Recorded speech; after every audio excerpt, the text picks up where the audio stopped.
Tak dneska zatím docela pohoda, tady je to jak v Jeseníkách. Není to tak hrozný.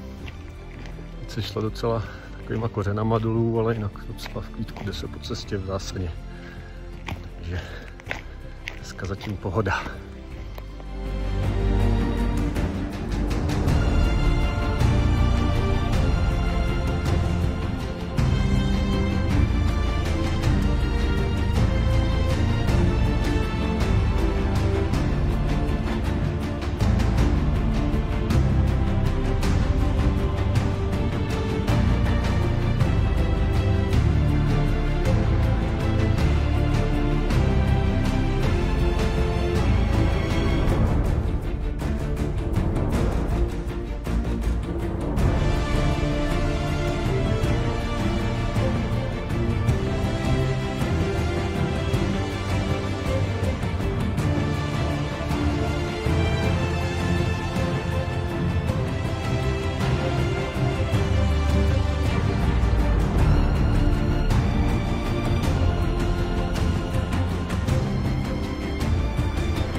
Ještě jdeme nabrat vodinku.